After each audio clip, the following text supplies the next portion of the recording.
Inspector साहब आइए sir. देखिए इंस्पेक्टर साहब, इस औरत ने अपने पति को मार डाला।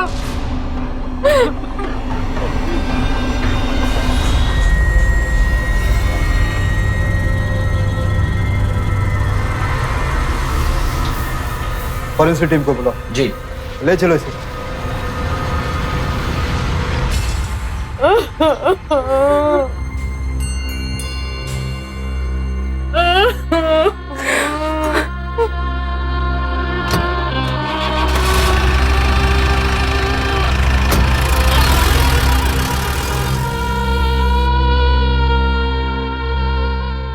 एक पत्नी पर इल्जाम लगाया जा रहा था कि उसने अपने पति की हत्या की, लेकिन इतना गंभीर आरोप सुनने के बाद वो महिला बिल्कुल खामोश थी। लेकिन उसकी इस खामोशी के पीछे उसका गुनाह छिपा था या फिर उसकी बेगुनाही, ये कोई नहीं समझ पा रहा था। नमस्कार, मैं सुशांत सिंह, सावधान इंडिया में आपका स्वागत करता हूं। ये सच है कि आज जरा जरा सी बात पर अपने ही अपनों की जान लेने पर उतारू हो जाते हैं, लेकिन यह भी सच है कि किसी पर आरोप लगा देने भर से ही वो हत्यारा साबित नहीं हो जाता। तो फिर क्या हो रहा था यहाँ? कैसा रिश्तों का खूनी खेल खेला गया था इस परिवार में? कौन था हत्यारा? आइए देखते हैं। अरे खोलो भाभी, अरे हो जाएगा हो जाएगा, बस बस खोलो खोलो, खुल जाएगा।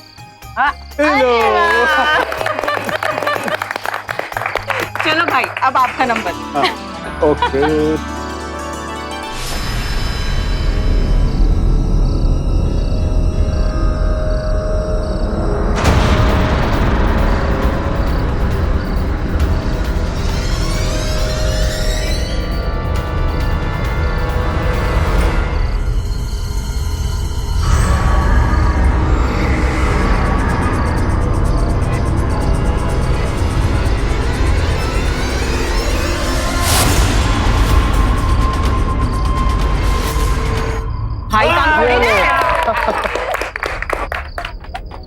भाई अब सारे गेम खत्म हो गए तो हम जाएं?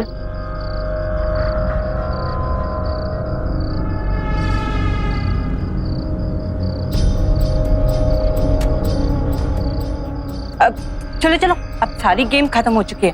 दुल्हन को उसके कमरे में छोड़ दो। हाँ। माफ कर दिया आज भैया।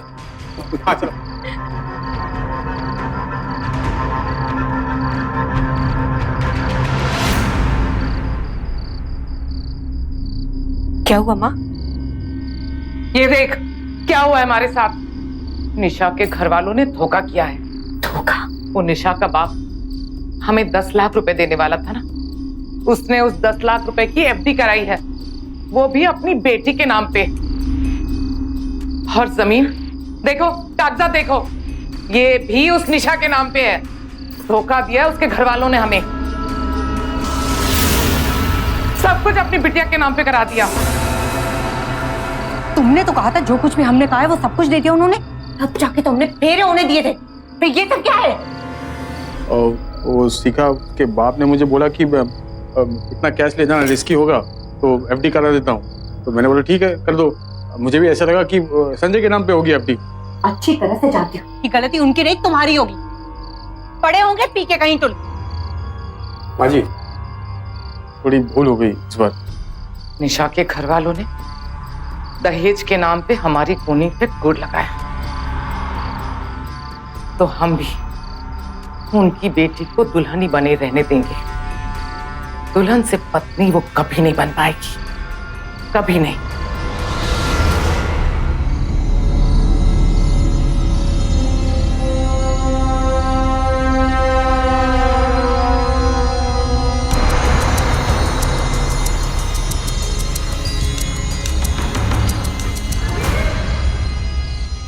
क्या हुआ भाभी? भाई नहीं आया अभी तक? लगता है सता रहे हैं आपको। दीदी वो अपने दोस्तों को बाहर तक छोड़ने गए। ये तो बहुत अच्छा है। वैसे माँ बुला रही है तुम्हें।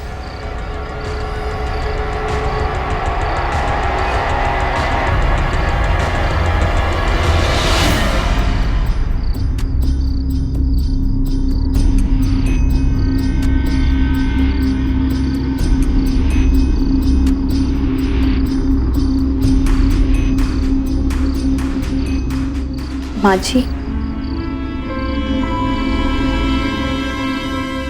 आओ बहू।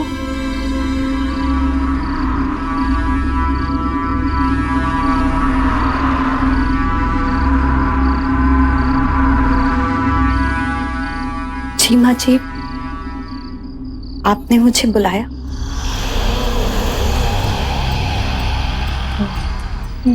वो क्या हुआ माँ जी?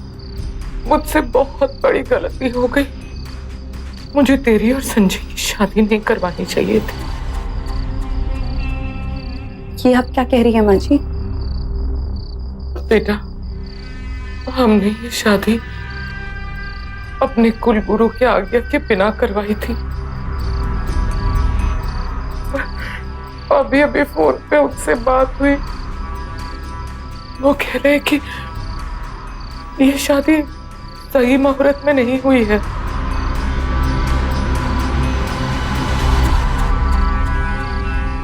उन्होंने ये भी कहा है कि अगर 1 महीने तक तुम्हारे और संजय के बीच में कोई भी संबंध हुआ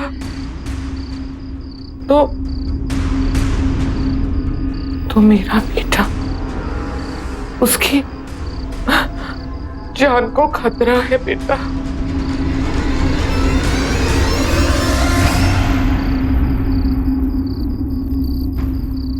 मैं जानती हूँ बहू, ऐसी दकियानूसी बातों पे तुझे विश्वास नहीं होगा, पर बेटा, हमारे गुरुजी ने आज तक जो कुछ भी कहा है ना,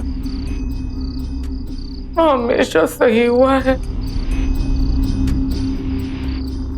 मैं तेरे से विनती करती हूँ बेटा, मेरे बेटे को बचा लो। एक माँ के लिए तुम ऐसा कर सकती हो ना, अपने सुहाग के लिए। माँ जी, आप हाथ मत जोड़िए। मैं संजय से बात करूंगी। नहीं नहीं नहीं नहीं नहीं, संजय से बात मत करना बेटा। उसे इन सारी बातों पे विश्वास नहीं है। बोलो ना बेटा, अपने पति की लंबी आयु के लिए ये बलिदान दोगे ना तुम? ठीक है माँ जी, आप फिक्र मत करिए। आप जैसा चाहती हैं वैसा ही होगा।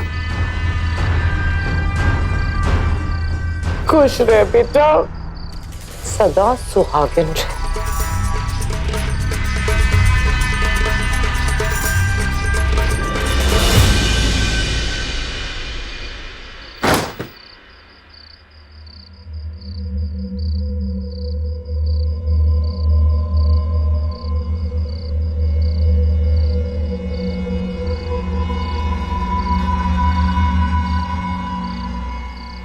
हाय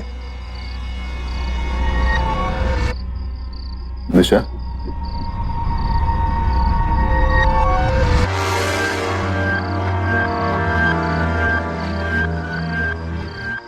तुम्हें पता है, जब मैंने तुम्हें पहली बार देखा था ना, मुझे तो तुम्हें देखते ही प्यार हो गया था। संजय जी, प्लीज।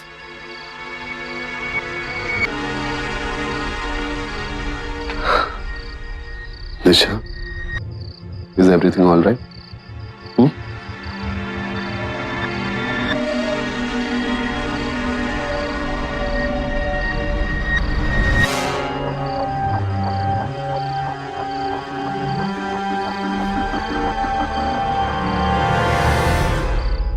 कि अगर 1 महीने तक तुम्हारे और संजय के बीच में कोई भी संबंध हुआ तो उसकी जान को खतरा है बेटा। संजय जी प्लीज, मैं नहीं कर सकती हूँ आपके साथ ये सब। What is wrong with you? कहा ना आपको, नहीं कर सकती मैं आपके साथ ये सब।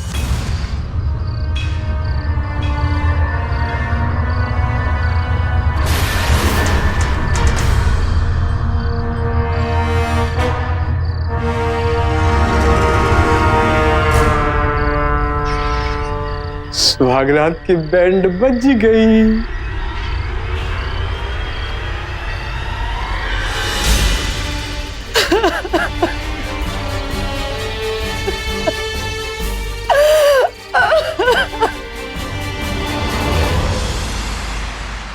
बात समझ में नहीं आ रही है मम्मी जी कि 1 महीने में एफडी और जमीन ये आप अपने नाम कैसे करवाएंगी?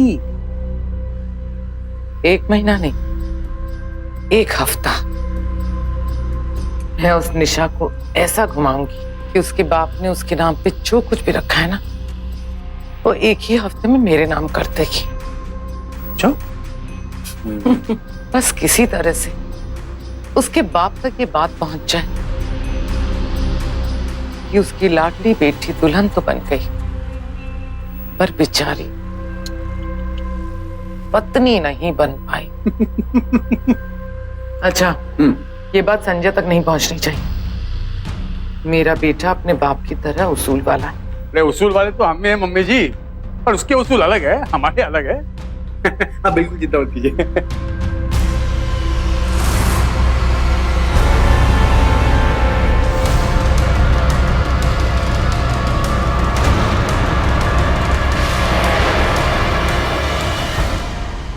निशा तुम यहाँ कैसे? हाँ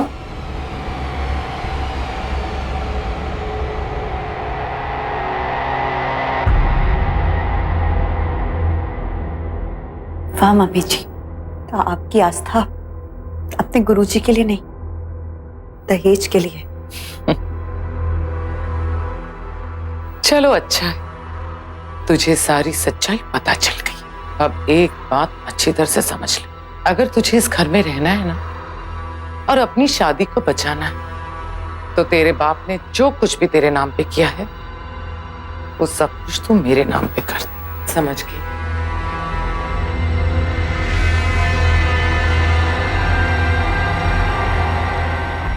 माँ जी, अगर आप प्यार से सब कुछ मांगती ना, तो मैं सब कुछ आपको दे देती, पर अब आपको कुछ भी नहीं मिलेगा।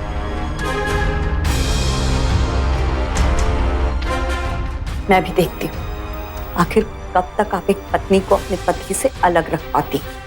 क्या करेगी तू? मेरे बेटे को बताएगी? ऐसी गलती मत करना बहू, मैं अपने बेटे को तेरे से बेहतर जानती हूँ। मेरा बेटा ना अपनी माँ से बहुत प्यार करता है, वो अपनी माँ के खिलाफ एक शब्द भी नहीं सुनेगा, समझ गई? मैं भी देखती हूँ माँ जी, आखिर कब तक वो आपकी असलियत से अनजान रहेंगे।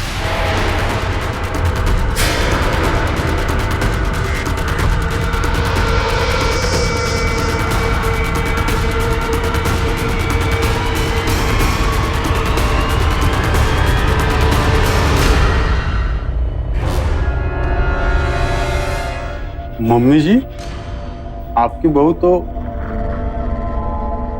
एक ही दिन में आपकी सास बन गई।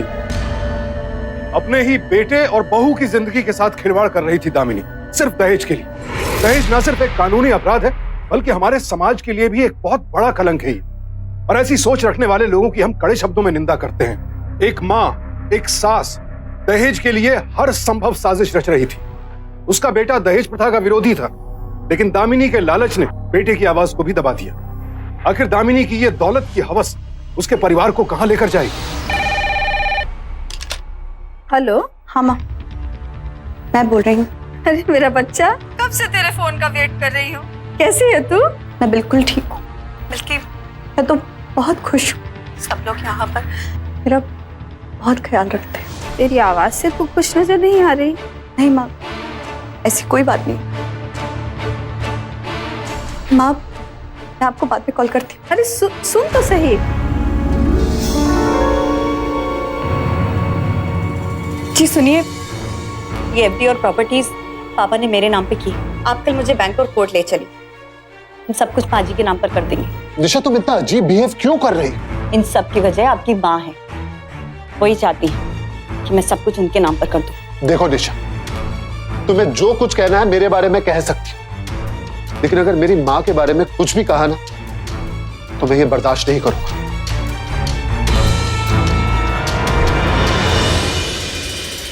मेरा बेटा ना अपनी माँ से बहुत प्यार करता है, वो अपनी माँ के खिलाफ एक शब्द भी नहीं सुनेगा।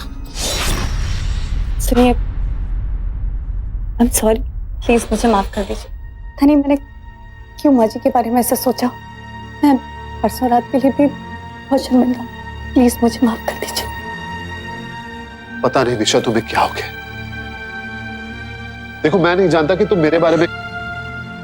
जो हुआ वो दोबारा नहीं होगा। अपनी पत्नी की पहली गलती को माफ नहीं करेंगे।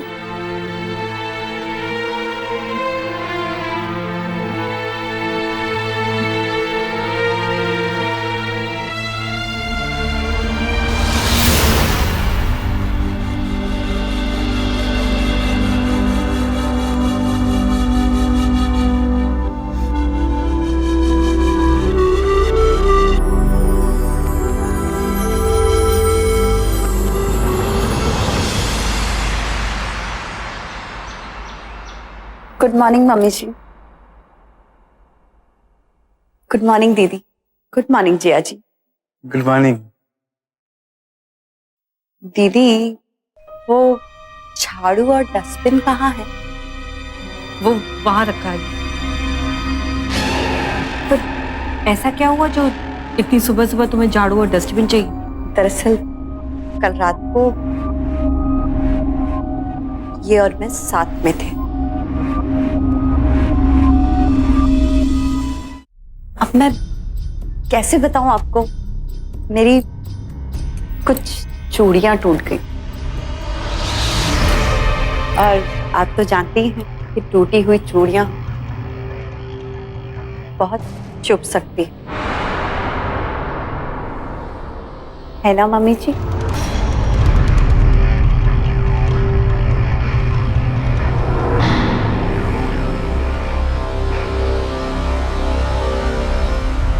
मम्मी जी, चूड़ी टूटने के बहाने बता के वो सुहागरात मना ली उसने। माँ, मुझे ये निशा ना बहुत तेज लग रही है। देखना ये धीरे धीरे भाई को भी वश में कर लेगी। संजय तुझसे और मुझसे बहुत प्यार करता है। इकलौती बहन है तू उसकी।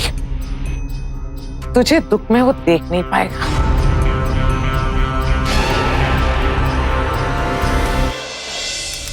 आपके दोस्त बहुत अच्छे हैं। पहली मुलाकात में उनकी बीवी से मेरी कितनी अच्छी दोस्ती हो गई।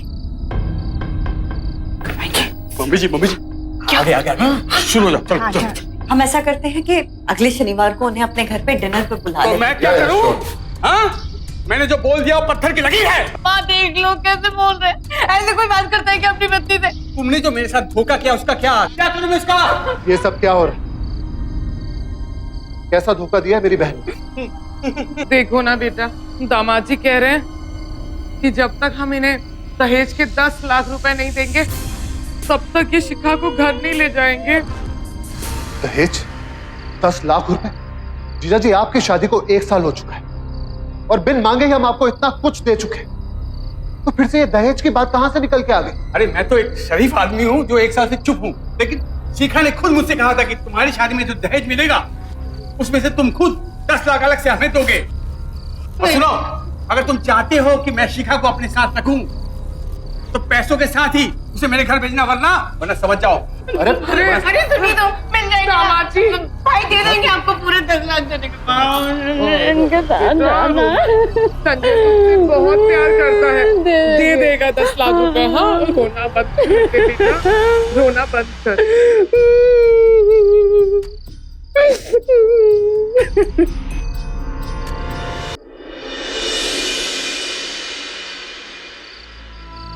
परेशान हो? देखिए पापा ने मेरे नाम पे जो एफडी की है, कल हम बैंक चलकर उसके पैसे ले आते। आप वो पैसे शिखा को दे दीजिएगा। उन पैसों पर तुम्हारा हक है और मुझ पर आपका हक है। जो कुछ भी मेरा है वो सिर्फ मेरा नहीं, आपका भी है। नहीं निशा, वो पैसे मैं। प्लीज मेरी बात मान लीजिए। निशा थैंक यू सो मच, तुमने मेरी बहुत बड़ी टेंशन खत्म कर दी।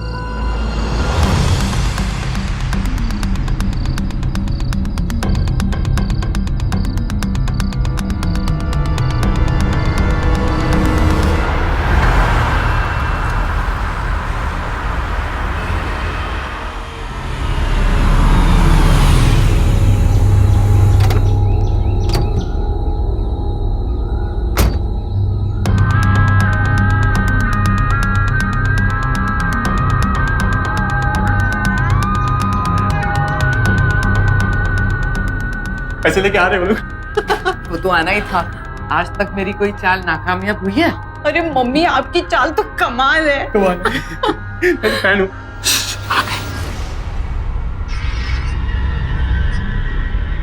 जीजा जी ये लीजिए, पूरे 10 लाख। पैसे गिनने की क्या जरूरत है?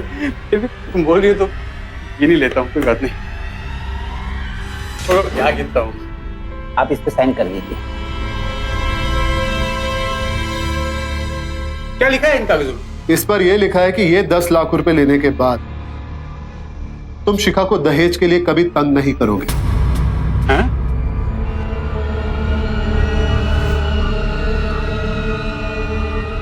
ये क्या बात हुई? हाँ? ऐसा भी कोई होता है क्या? बेटा, रिश्तेदारी में ये लिखा पढ़ी क्यों? नहीं माँ, निशा ने मुझे समझाया, शिखा के भविष्य के लिए हमें यह करना बहुत जरूरी है, वरना इन लोगों का क्या भरोसा, कल को दहेज के लिए फिर से डिमांड करने लगे। माँ जी, अब सब लोग आपकी तरह अच्छे तो नहीं होते हैं ना, और फिर जब जीजा जी पैसे ले ही रहे हैं तो उन्हें साइन करने में क्या दिक्कत हो सकती है? हाँ वही बात, साइन क्यों कर दूं मैं? ये कोई बात है क्या? साइन कर दूंगा, कुछ भी पेपर में साइन कर दूंगा मैं, साइन कर दूंगा। साइन ही तो करने की बात है। दीजिए वकील साहब, छोटी सी बात है इसमें। निशा तुम इतना साइन ही करनी है, कर देता हूँ।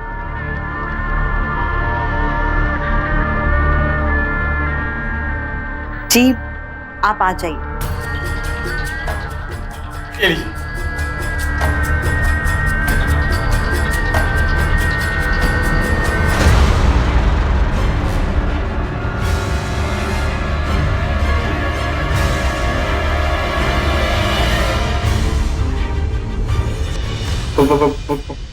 पुलिस? इंस्पेक्टर साहब, ये वो दहेज के पैसे हैं जो इन्होंने हमसे लिए।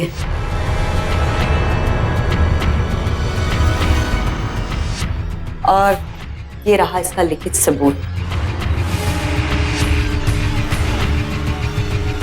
इंस्पेक्टर साहब, ये मेरी ननद पर बहुत अत्याचार करते हैं।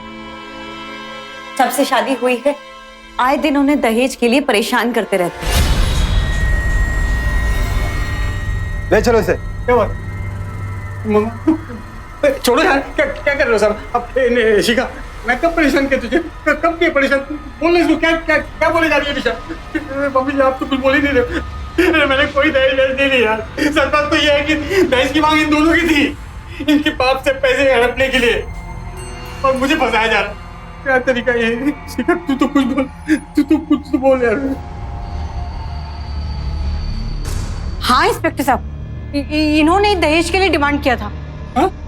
झूठ बोल रहे हैं ये। कुछ भी बोलती है। इस वक्त साहब काम कर, मुझे ले चलो। अरे जेल मत ले जाइए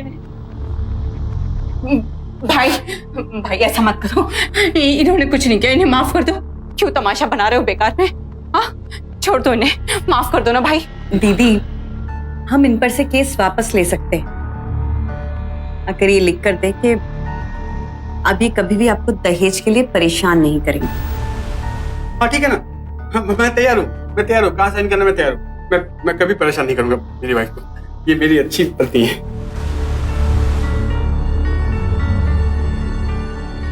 इंस्पेक्टर साहब, आप प्लीज इन्हें छोड़ दीजिए। ओके, मैं जा रहा हूँ, लेकिन आज के बाद अगर तेरी बीवी पर थोड़ी भी खरोच आई तो मैं जिंदगी भर जेल में सड़ा दूंगा, समझा? चलो।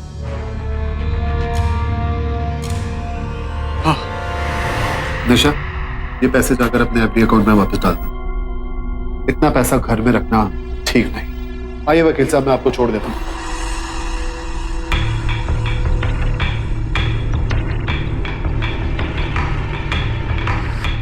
एक अंग्रेजी वेबसाइट के आंकड़ों के अनुसार सन 2001 से 2012 के बीच हमारे देश में कुल 91,202 बहुओं को दहेज के लिए मार डाला गया। दहेज प्रथा को खत्म करने के लिए कई कड़े कानून भी बनाए गए, लेकिन अफसोस ये कुरीति आज भी हमारे समाज की कड़वी सच्चाई बनी हुई है। अब यहाँ निशा की जिंदगी पर खतरा मंडरा रहा था। उसकी सास दामिनी हर तरह से उसके जीवन में जहर घोलने की कोशिश कर रही थी। क्या होगा आगे? क्या निशा अपनी सास की साजिशों को मात देने में कामयाब हो जाएगी, या फिर दहेज के लिए जलाई जाने वाली बहुओं की फेहरिस्त में उसका नाम भी शामिल हो जाएगा?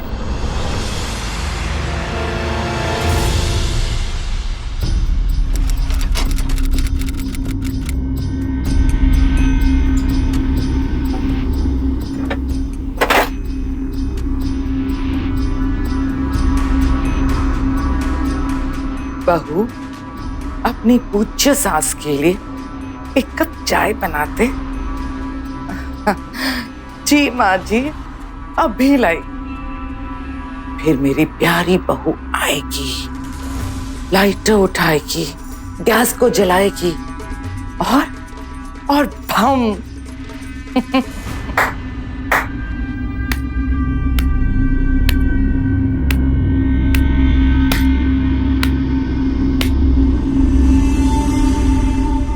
तो आप मुझे जलाकर मारना चाहती?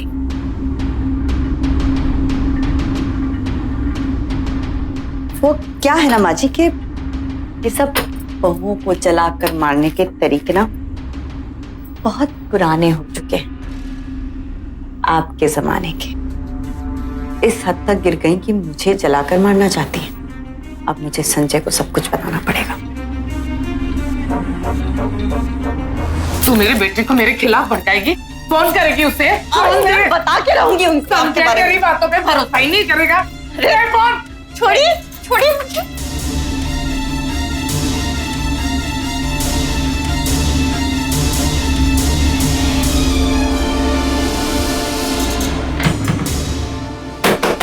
खोल दरवाजा, दरवाजा खोल, खोल दरवाजा,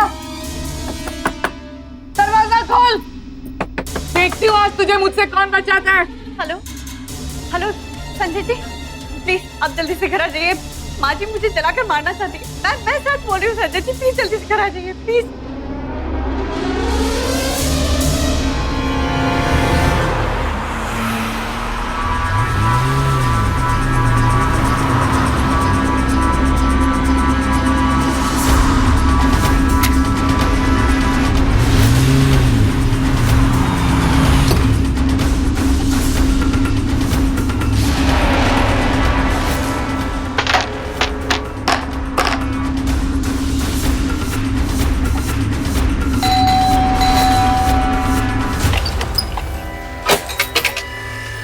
क्या हुआ बाबा?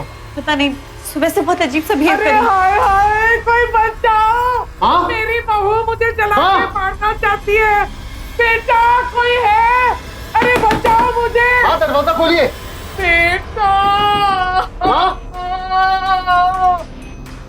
माँ, क्या हुआ माँ? देख बेटा, देख, तेरी बीवी मुझे जला के मारना चाहती है। अच्छा हुआ बेटा कि तू वक्त पे आ गया। अगर तू वक्त पे नहीं आता तो ये तो मुझे जला के मार चुकी होती। बाजी, ये आप क्या कह रही हैं? बेटा मैं तुझे सच बताती हूँ, तू जैसे क्या ना, पता नहीं इसे क्या हो गया, मेरे बारे में अनाप शनाप बोलने लग गई। बोला कि मैं इसके सारे पैसे शिखा को देना चाहती हूँ। फिर इसने मुझसे कहा कि देखिएगा मैं आपको इस घर से कैसे निकालती हूँ। फिर बेटा तुझे फोन कर दिया और कहा कि मैं इसे जला के मारना चाहती हूँ। माँ जी, मैंने ऐसा कुछ भी नहीं कहा। हाँ माँ, निशा बिल्कुल सही कह रही है। निशा का फोन जरूर आया था लेकिन इसने ऐसा कुछ नहीं कहा, बल्कि ये तो कह रही थी कि आपकी तबीयत ठीक नहीं है माँ, और आप अजीब सा बिहेव कर रही है।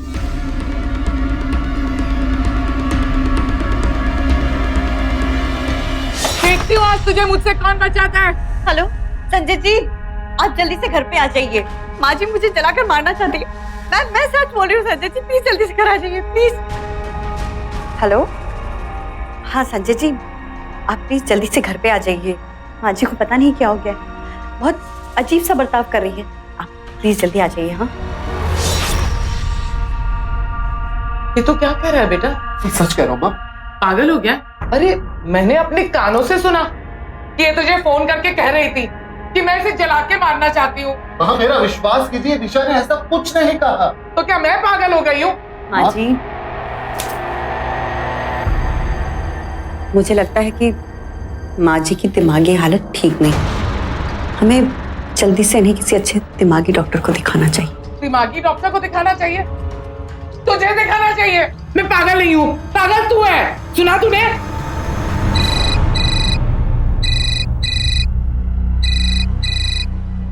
ऑफिस से फोन है, मैं इन्हें बोल देता हूँ कि आज मैं ऑफिस नहीं आ पाऊंगा। हाँ, और डॉक्टर से अपॉइंटमेंट भी ले लेता हूँ। शाम को डॉक्टर के पास चलते हैं, माँ को कमरे में ले जाओ। हेलो। अरे हाँ कुमार साहब। अरे हाँ मुझे मेरे बेटे के सामने पागल साबित करना चाहती है? तू मुझे जानती नहीं है कि मैं क्या चीज हूँ। क्या चीज है ये जानने की मुझे कोई जरूरत भी नहीं है, पर एक बात कान खोलकर सुन लीजिए, अगर आप सुधरी नहीं तो वो आपके लिए अच्छा नहीं होगा।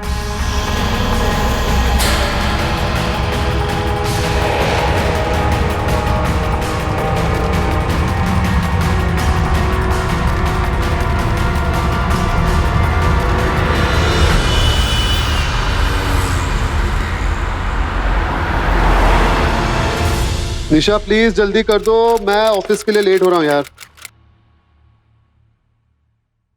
ये लीजिए। देखो आज ऑफिस जाने का बिल्कुल मन नहीं है, लेकिन एक बहुत इंपॉर्टेंट मीटिंग है, इसलिए जाना पड़ेगा। निशा तुम माँ का ख्याल रखोगी? आप चिंता मत कीजिए, मैं माँ जी का ख्याल बहुत अच्छे से रखूंगी। That's very good. और देखो कुछ भी ऐसा काम मत करना जिससे माँ को गुस्सा है। और शाम को हम माँ को दिमाग के डॉक्टर के पास लेके चलेंगे। हाँ तुम चिंता मत करो, सब ठीक हो जाएगा।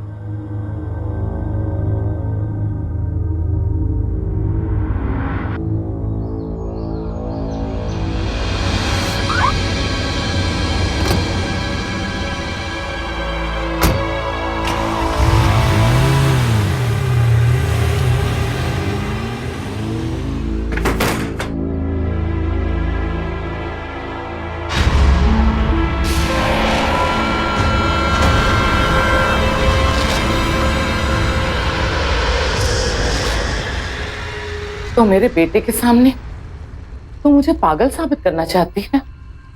ये आइडिया तूने मुझे ही दिया। अच्छा है, अब इस पागलपन में मैं तेरा खून भी कर सकती हूँ।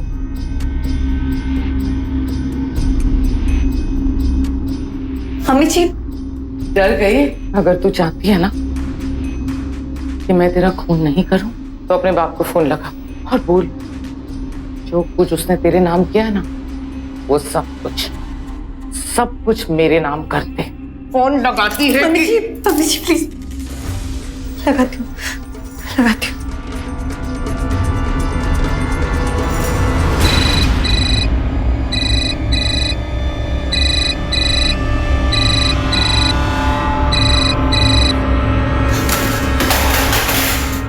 अच्छा, अपने बाप के बदले संजय को फोन लगा रही हो, पर आज तेरी किस्मत बड़ी खराब है। संजय आज फोन घर पे छोड़ गया।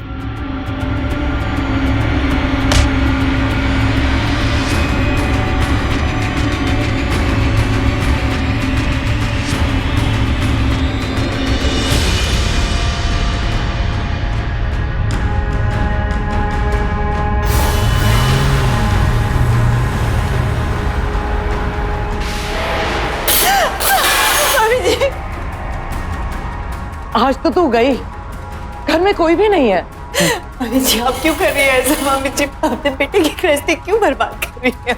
उसकी गृहस्थी बर्बाद नहीं कर रही हूँ, आबाद कर रही हूँ। बर्बाद तो मैं तुझे करूंगी।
Police station.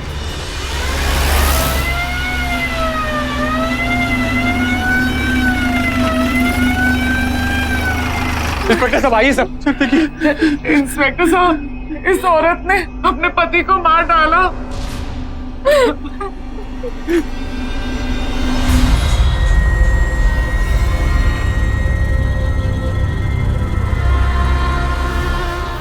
फॉरेंसिक टीम को बुलाओ, ले चलो इसे।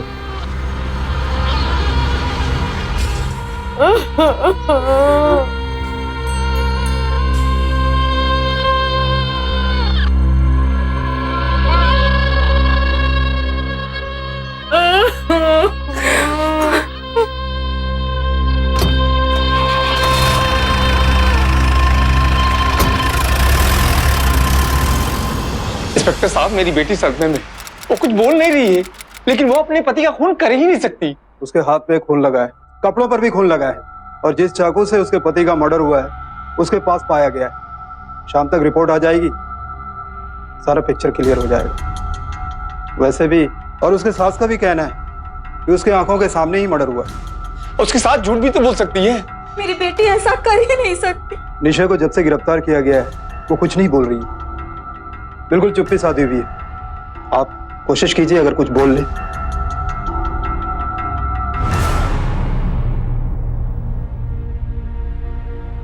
कैसे हो गया बेटा ये सब? तो चुप क्यों है?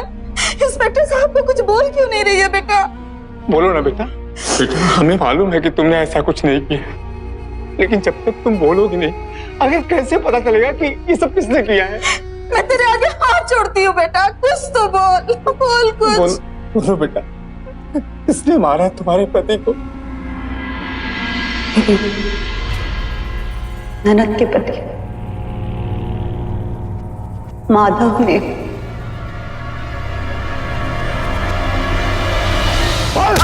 लेकिन इंस्पेक्टर साहब, ये संजय को क्यों मारेंगे? क्योंकि इन महाशय का निशा के साथ अफेयर चल रहा था,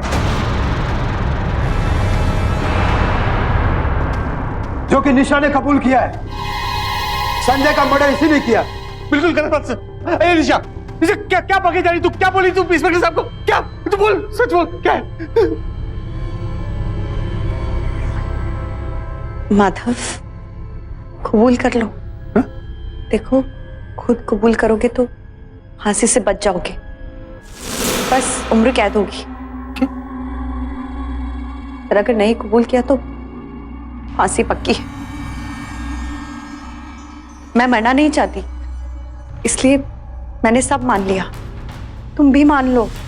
देखो देखो, सब मैं आपको बताता हूँ सब कुछ। ना मैंने संजय को मारा सब, ना निशा ने मारा सब संजय को।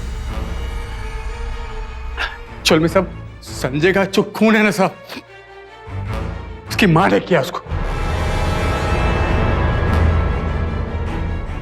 पागल हो गए हो क्या? अरे पागल तो मैं था पहले, अभी ठीक हो गया हूं मैं।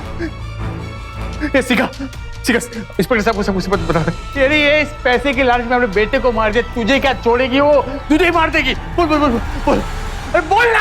हाँ इंस्पेक्टर साहब, संजय को मां नहीं मारा है। इन्होंने संजय को मार के हमें फोन किया था और कहा था कि निशा को फंसाना है, और उसके बाद ही हमने आप लोगों को बुलाया। शिखा ने भी जो कुछ भी कहा वही सच है। मैंने भी झूठ बोल के माधव का नाम लिया ताकि सच सामने आ सके। ए, पकड़।